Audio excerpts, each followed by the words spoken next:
Okay, so this is basically my absolute favorite, most powerful productivity technique, or whatever you want to call it. I mean, I don't, it's a bit of theory, really. And if we understand it and really get to grips with it, for me, for myself, for people I've worked with, when people get it, it really makes a difference. It's the idea of something called open loops and how we close them. Now, I first encountered this idea with the method called getting things done. I think the guy's name is David Allen. Very, very elaborate method, very, very powerful, but drove me nuts because it's too detailed. But this basic idea has stuck with me. And it is this. Every time we start something, and we're talking about tasks at the moment, going to open it out a bit afterwards. Every time we start something, every time we open a loop in our mind. And it's a bit like with a computer, we put a bit of our processing power available to actually keep working on that. So that email comes in from a client and they've got a challenge, and a part of me starts to think about it. I don't respond immediately, and it's there and it's wearing away. And then something comes in from a friend. They've offered to do something nice, and I'm thinking about how I'm going to work that out with the other concerns I have. So that's another open loop. Texts come in, other projects. You can see how very quickly we can get so many open loops that before we know it, our mind is like a computer with too many windows open. And if you've ever had that experience where the fan's whirring like crazy on your computer and everything's getting a bit slow, and it's just that one more thing which kind of makes it all shut down, that's a bit like how we can get.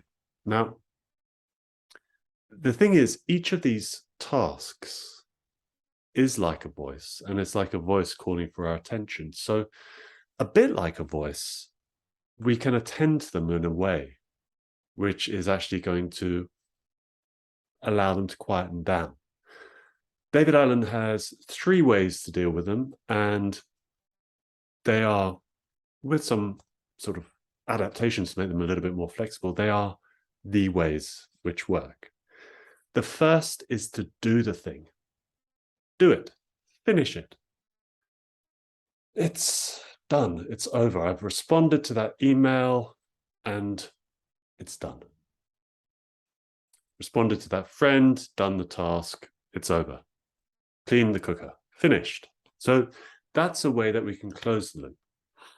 Number 1. Number 2, the second way that we can do it is to actually drop it. Okay, I'm not going to go to that talk, dinner, whatever it is that I was worrying about. I'm not going to respond to that email because actually I realized I don't need to. So that's dropping it. That's the second way. The third way is this very, very skillful tactic of putting things on hold. Closely related to procrastination, but it's very, very powerful sibling. So when you put things on hold, the most important thing is that you're going to return to it.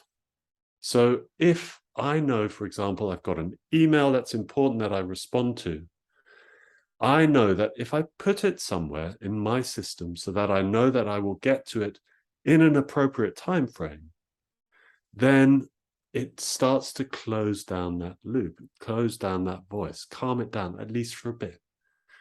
Now, it is important, if I make a commitment to myself, that I honor it, even if honoring it means that realizing that I can't do it at that time, but making another time. So far, we have all these voices, the different tasks, things that we're doing that come into our world that we have to attend to. They open a loop, and we can either do one of 3 things. We can do the thing, we can drop it, or we can put it on hold.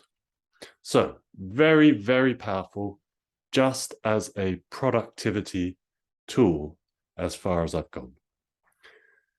Now, there are 2 big points that actually make a massive difference and turn this into as far as I'm concerned, really a superpower.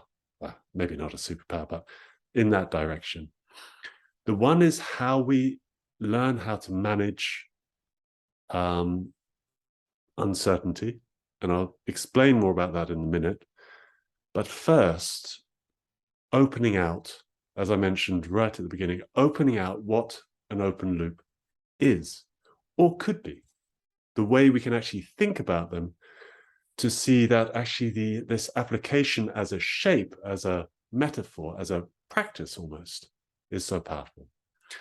And it is this: it doesn't only just apply to tasks or emails. It doesn't only apply to these small minutiae of our day. It applies to just about everything that gets started in our life. Now, what do I mean by this? I mean that if I'm in a relationship, for example, and there are questions around how that relationship is working, these create open loops. They're not tasks. They're not projects, things we can deal with. They're like a question. Is it going to work out? How is it going to unfold? So we can see that in terms of a relationship with a person, with work, with ourselves, with our past. And effectively, any process that doesn't resolve in a way that feels okay to us, that becomes an open loop. And it can be like, if you've ever experienced challenges in a relationship, an intimate one, that open loop can be like hundreds of windows on a computer open all at once, because it's all you can think about, or that job which is so difficult. So what can you do about these big open loops? Well, it's the same thing, really. Those three methods that I spoke about earlier, just slightly changed. The first thing is that you can solve it. Okay? That is possible sometimes. I could leave the relationship, the job, get a new one, or whatever it is. That is possible. Not always available, but it is possible. The second is to drop it. That is also possible. I can just drop this thing, but generally with these bigger open loops, they come back. The third, and this is really where the superpower part comes in, is to put it on hold. And of course, that putting it into the future in a way to sort of attend to it is important. But really here, there's a whole different world that opens up. And that is this part, which I again mentioned earlier, which is how to deal with uncertainty. Because that is what these open loops of this kind really are about. All open loops are about uncertainty. But this kind of thing, using the example of a relationship, that's really, I don't know how it's going to turn out. I can't see a possibility that it's going to turn out in the way that feels okay to me. That's when there's trouble, obviously. So what do we do then? Well, it's a process of finding different ways to manage the uncertainty. And I'd like to offer that, and I will only be able to go into it a little bit here. There is a lot more to it than I'm going to be able to share here in this video. But it is a skill to learn how to deal with uncertainty. It is actually a trainable, learnable skill that you can get better at. I'll give you one example from my life, which has been very powerful for me. My partner sadly got very, very seriously ill 5 years ago, to the point where she was completely bedbound for about 3 years, pretty much. She's now recovered to a degree, but is still seriously challenged. And you can see that in this way of talking about open loops, that is a big open loop and a very big stressor to be managing. But, and I'm not saying I always manage it personally, what I've done is to learn how to manage the feelings that come up around it, how to turn the various challenges into growth areas, and how to be with the difficulty in the knowledge that in this moment, I can't do anything to fix it. I can do things to get in the way of it improving, and I can do things to support it improving, but I can't actually get it fixed. So it's how to be with that discomfort. Now, as I've trained that, it has made it easier for me to be with discomfort of that kind, that uncertainty, in other areas of my life. And so I've actually turned what is a very challenging situation into something which has helped me grow. So that is one way.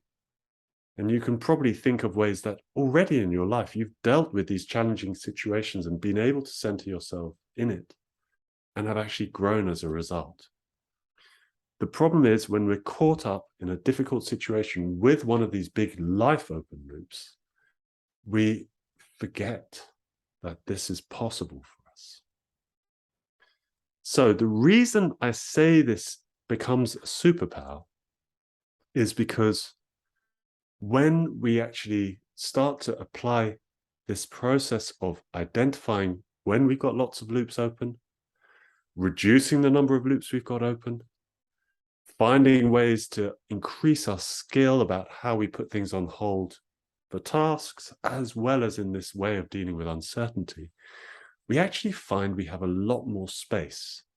And that space allows the creative mind to shine through.